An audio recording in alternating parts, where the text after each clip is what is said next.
Now that we understand the important role that topic sentences play as the gateway to your ideas, let's upgrade our writing to the next level.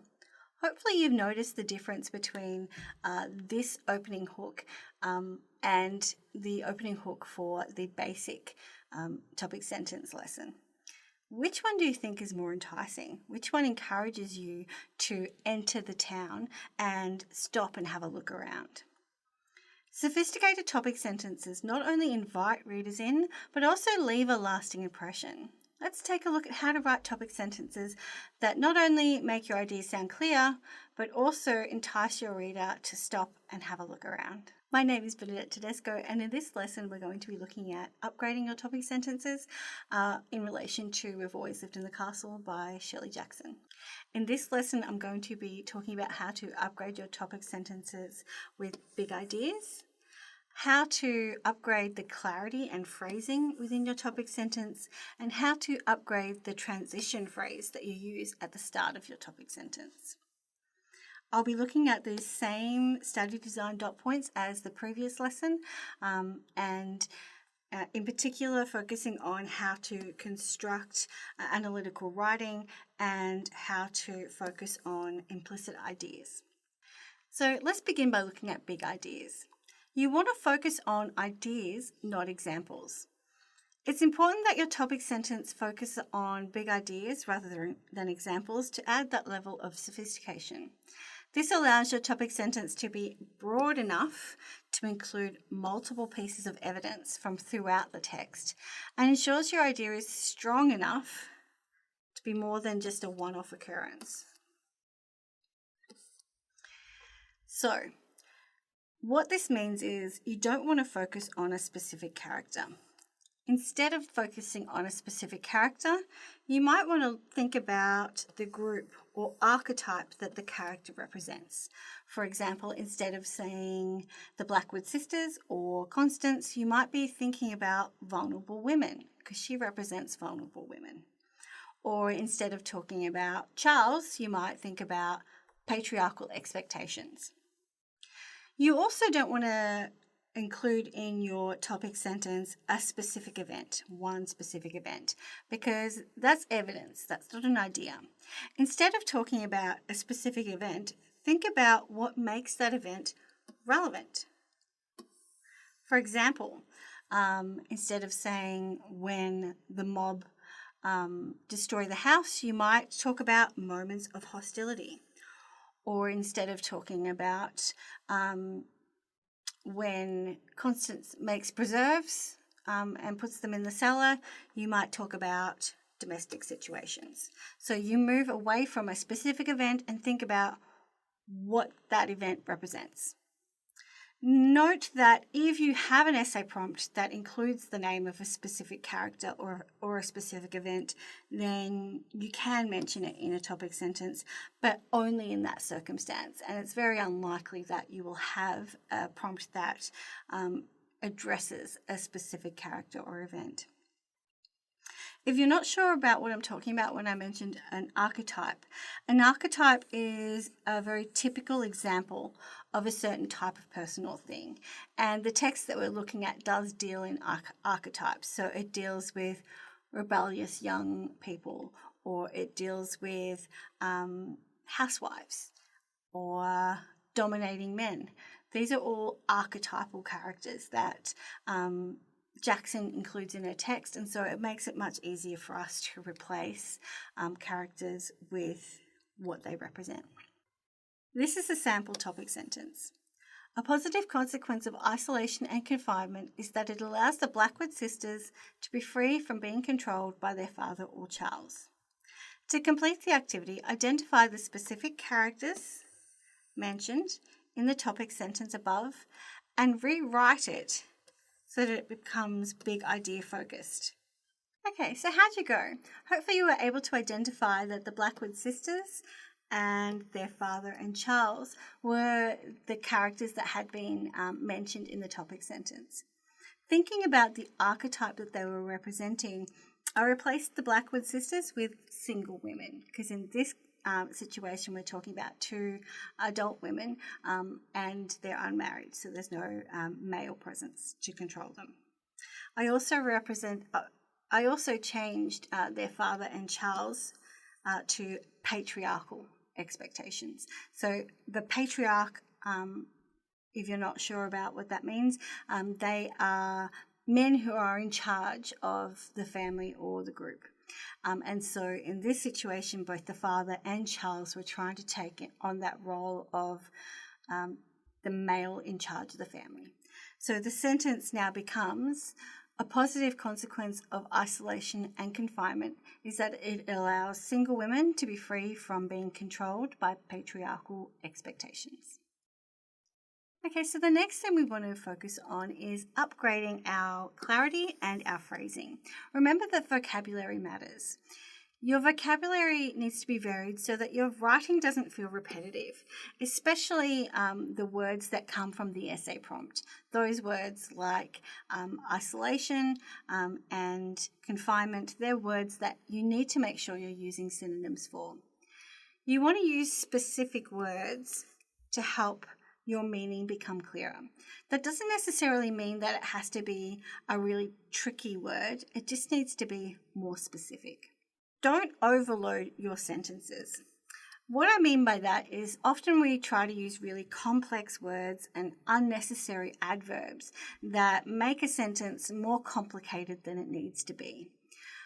What you want to do is make sure that you have the word that says exactly what you're trying to say. So don't just cram in a whole heap of fancy words into a sentence. Use the words that are specific to what you are trying to say.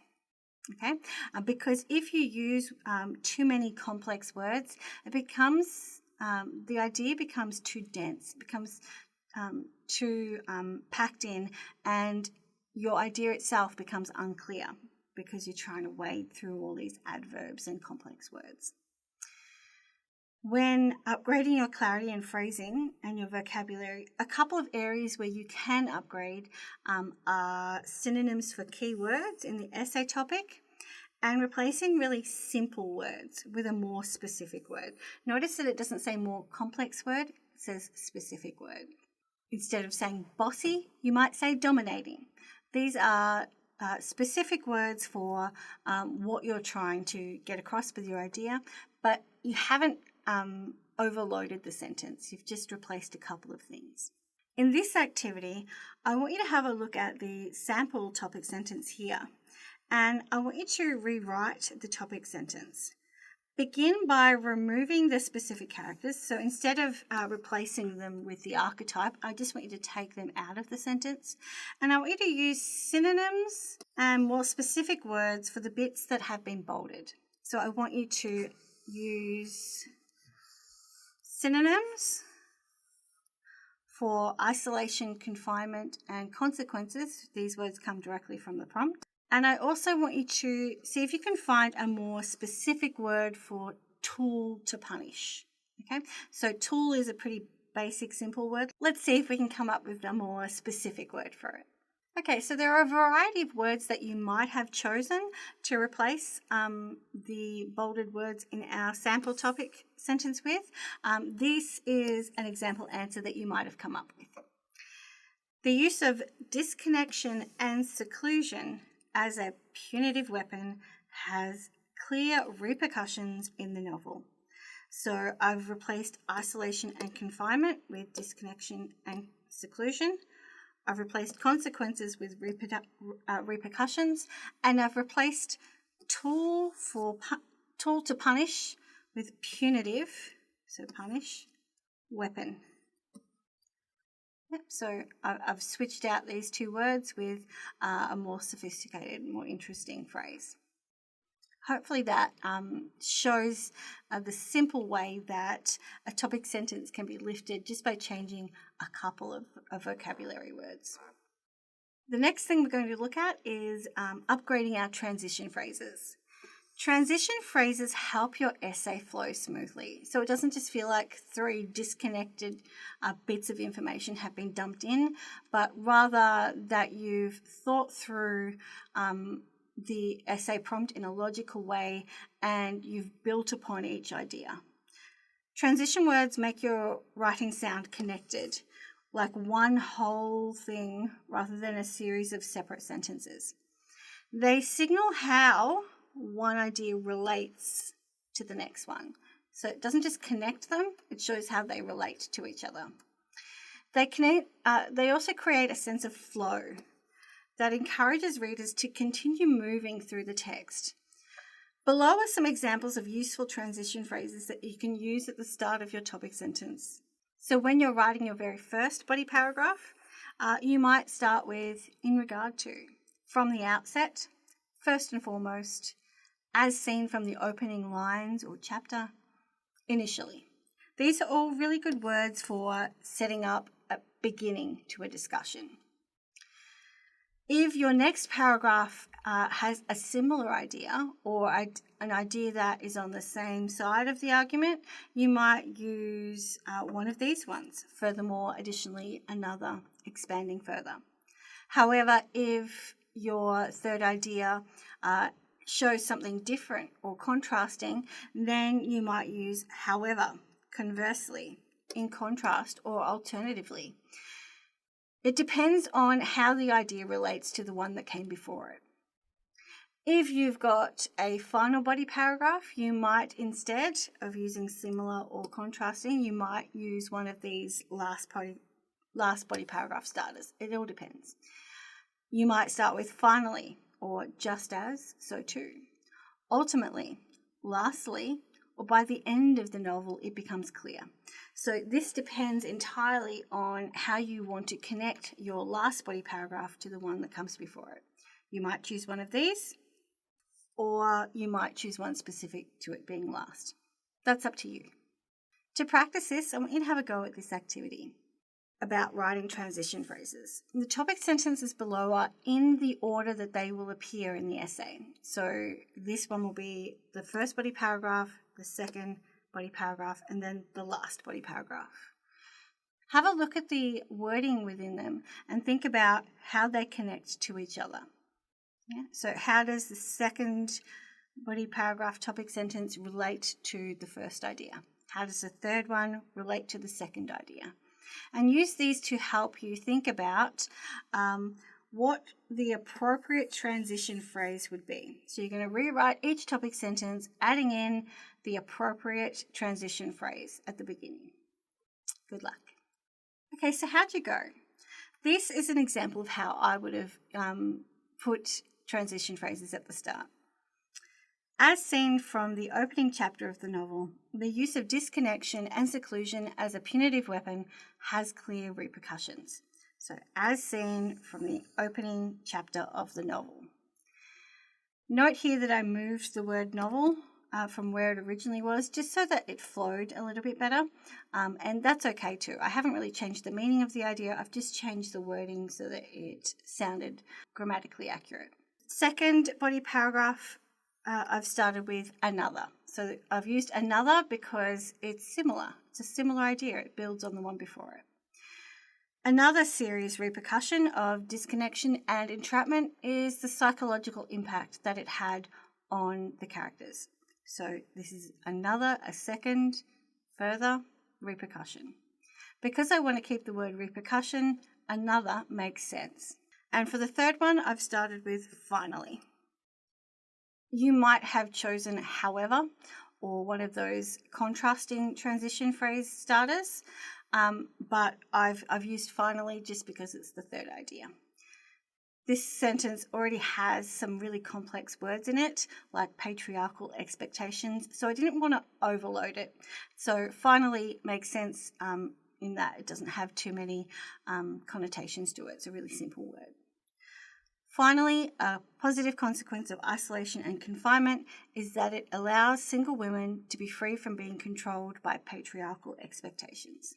So the sentence isn't overloaded, but there's a nice connection. So what are some of the key takeaways I want you to leave this lesson with? First of all, sophisticated topic sentences are based on big ideas. Save the events and the characters to use as evidence throughout the body paragraph, not in the opening sentence. You want to use vocabulary that is clear, relevant, and assertive. Don't overload your sentence with too many complex words. You want to have just a scattering, just a sprinkle. You want to use transition phrases at the start of your topic sentences to help your essay connect and flow naturally, to show how one paragraph connects to the previous one.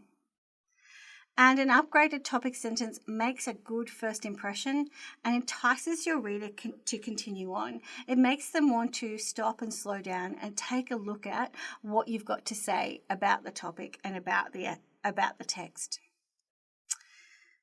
Please join me in our next lesson where I'm going to be talking about how to write a body paragraph.